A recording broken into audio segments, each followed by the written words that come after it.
Hello friends, and welcome to another cozy journaling session.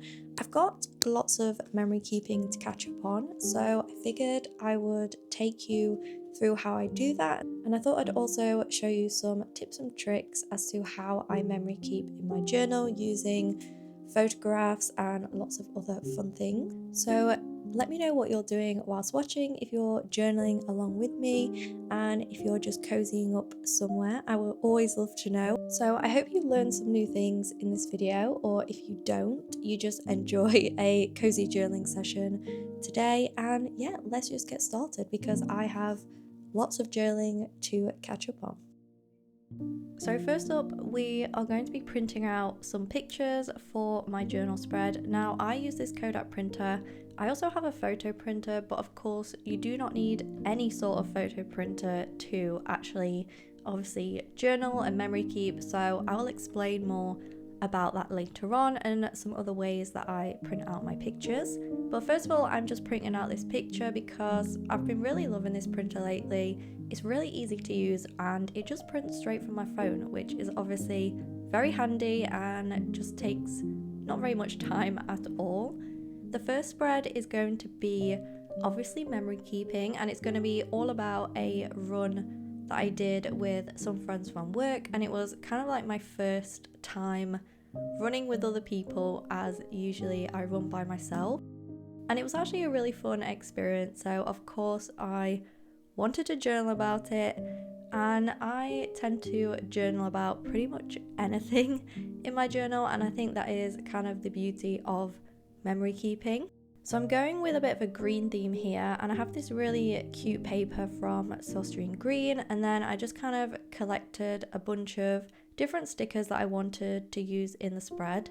I do tend to kind of gather all my stationery before I start journaling because it's not all like directly on my desk in front of me, so I just find it a lot easier to decide what I'm going to include in my journal spread first. And obviously if I want to change anything as I'm journaling, I can, but it just takes kind of like that pressure off deciding what to include as I'm doing it. So then it just makes the whole process a little bit easier. And I wanted to share with you this app that is honestly a lifesaver for journaling, and it is literally just called Journal, and it is already in my iPhone. I have not downloaded it, it was already in there, and the idea is the app is used to do written journaling. But the reason why I like it is because if you go on it, it will suggest things that you've done recently, and I guess it kind of documents everything that you've done and it kind of collates it into an event or like a moment. And then that way, when I come to journal in my physical journal, it makes it a lot easier because I've got obviously the dates, the times, I've got any pictures that I took during that time. Even if I'm listening to music, it will document what I've been listening to on Spotify. And here, because I was doing a run, I obviously wanted to use the map that we had taken when we were running, and it documented how long the run had taken, how many steps I'd taken, and the distance. So I wanted to include all that into my spread too.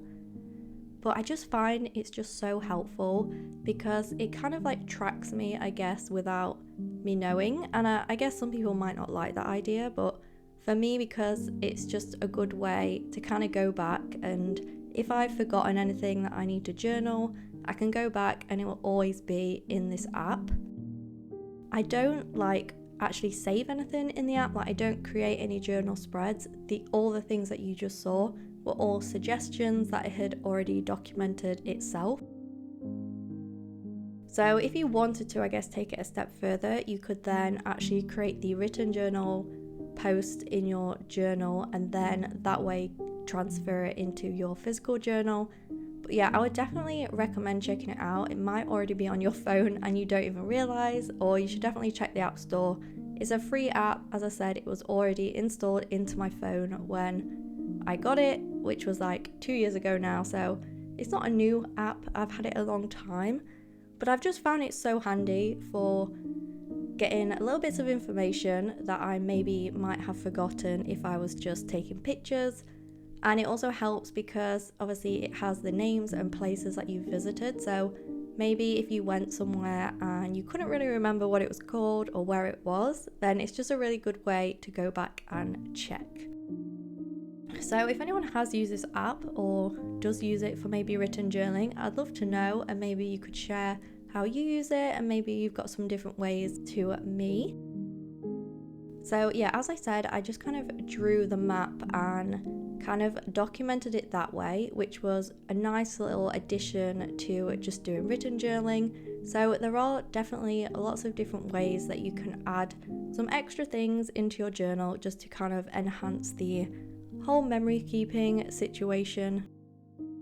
I also like to obviously do titles for my spreads, and this one I just named it very simply Run, and I use these like Scrabble stamps and then stamp them on some paper and cut them out, which just help them to stand out.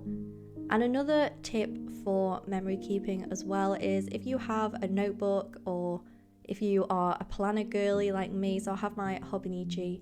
I have this notes page that I created when I first got my journal, when I first got my Hobonichi, where I basically just have a list of things that I want to journal. So I guess it's kind of like using the app, but in a more physical, like kind of like to-do list way. So for example, I will write down any books that I've read that I want to create a reading spread for. If there's any things that I've done and I think, right, well, I definitely want to create a reading spread about that, or I want to create a memory keeping spread, I will whack it in my Hobonichi on that list. And then if I want any more information, I can then go back to my journal app to grab any extra stuff. I guess for me, because I do journal so much, it is handy because not all the time I can journal as soon as I've done something. And sometimes I might journal about things maybe weeks after the event has happened. So it's just a good way not to forget anything. And obviously I can write things down and maybe later decide that maybe I don't want to journal about that, or maybe I want to incorporate a few events or things into one spread. But yeah, that way it just means that I won't forget anything.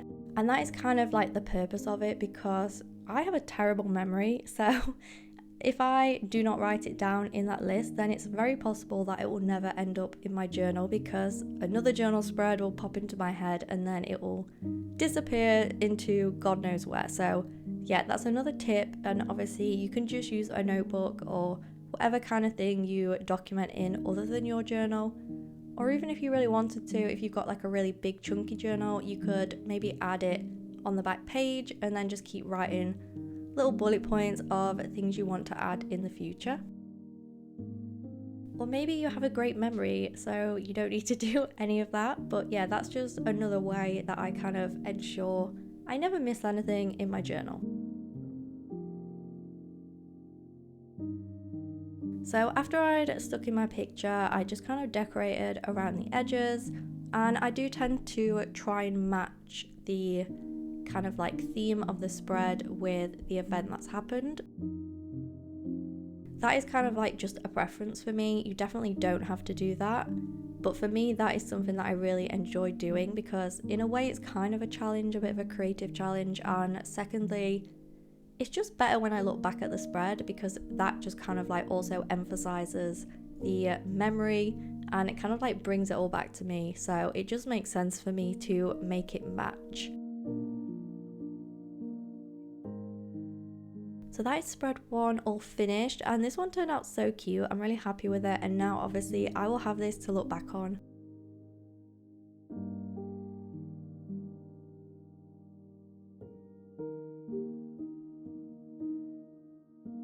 So my second spread, which I'm showing you my other photo printer here, this is the first one that I got, which is the Instax printer, and this one is really good as well. I used it for maybe 2 years and I've had no issues with it particularly. The main reason why I swapped to the Kodak is, one, it's cheaper to buy the film. Obviously Instax film prints it like an actual Polaroid picture, so it's just a lot more expensive to purchase the film, and I was finding that I was almost not printing things out because I was worried that I was going to use up all my film and then I'd have to buy some more. And the other reason why I have also mostly moved to the Kodak is because from what I've read online, it seems to last a lot longer, like the actual Kodak film. It doesn't fade as easily, whereas I feel like the Instax film does kind of fade relatively quickly, because I have looked back at my other journals from when I first started, maybe like 2 years ago, 3 years ago, I don't know. And I don't know, they just kind of look a little bit dull, or almost like they have faded a bit, and that kind of concerns me because it's only been like 3 years. And with memory keeping, I obviously want all of the pictures and everything to last a lifetime. So yeah, that is also why I have been using the Kodak a lot more, but I wanted to use the Instax here just to kind of show you the different ways that you can print pictures. And I do really like the, I guess, Polaroid effect as well. So I guess it's different pros and cons, and it just kind of depends what you want.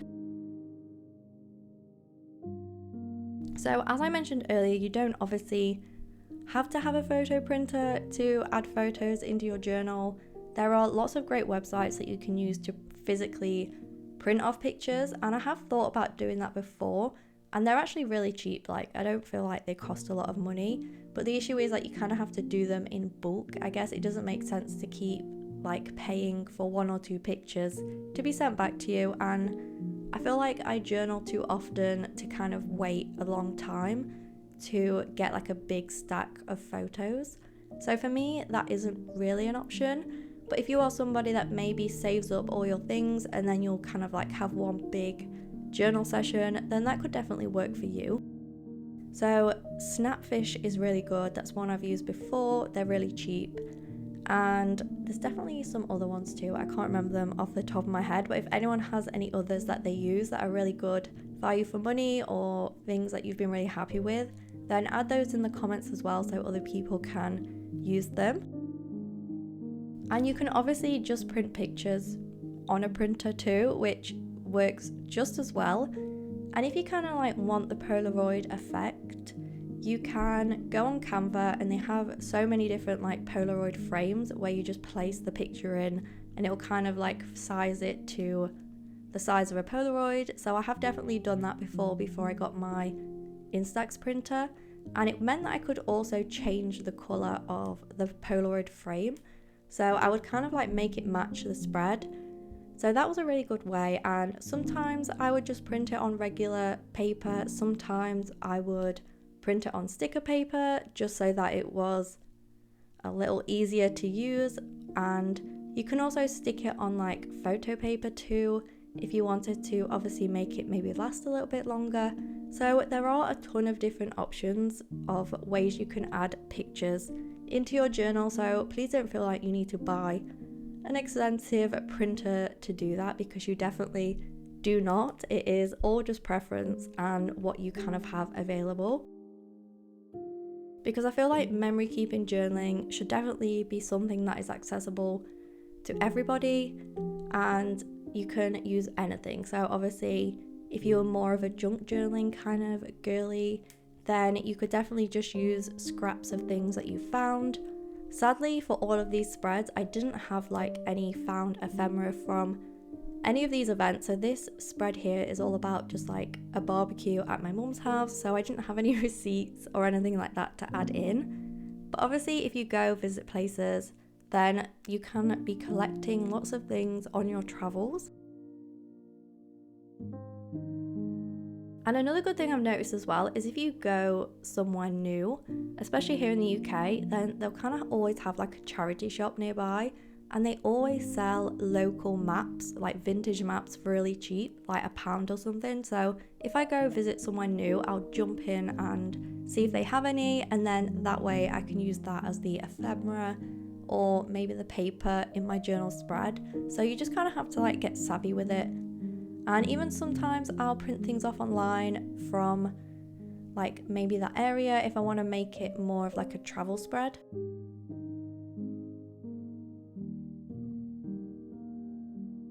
And the next spread is all about my little cat Ralphie. If you are not new to my channel, then You will definitely know Ralph and have seen him plenty of times because he's always about interrupting YouTube videos.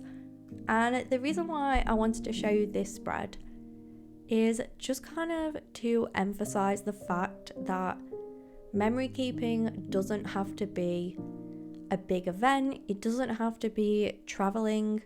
Obviously, some people might enjoy only doing that sort of journaling. So, obviously, some people have like a traveler's notebook and they will use it literally just for like holidays or trips, like big trips.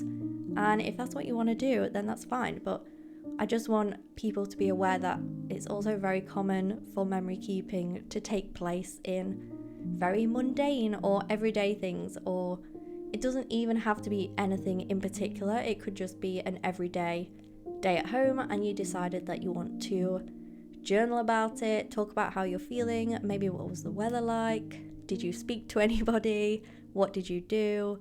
Yeah, it doesn't have to be anything big, and this spread was literally just taking my cat to the vets, so it wasn't a big event. In fact, it was actually quite a stressful event, but I still wanted to document it because I don't know, I just like to document everything in my journal. I can't really explain further than that, other than I will document anything and everything. So yeah, I would love to know as well if you are that kind of person or if you're more of a journaling when it's a big event, because every single person's journaling style is different and there is honestly no right or wrong. And I feel like everyone should have the opportunity to experiment and kind of see what journaling style fits them, because it is just a very fluid hobby. There's so many different ways you can go about it, and even if you choose one certain way to journal, it does not mean you have to stick to that way. You could dip in and out of different styles, try lots of different ways of journaling.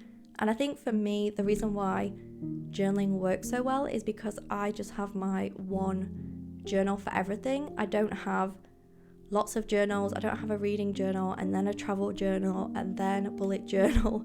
I just have this journal, and then I just continue to purchase the journal inserts and everything goes in here. So yeah, these are my 3 spreads all finished and they look very, very cute. That is all the journal spreads finished. So I hope you enjoyed joining me in this little journal session, and hopefully it inspires you to maybe do some more memory keeping, even if it's not a big thing and it's just a little day-to-day event that you could just put in there for some sentimental value. But yeah, if you enjoyed and you made it all the way to the end, then thank you so much. And if you are not subscribed, then you definitely should. And I will hopefully see you guys in the next one. So I'll see you guys next time.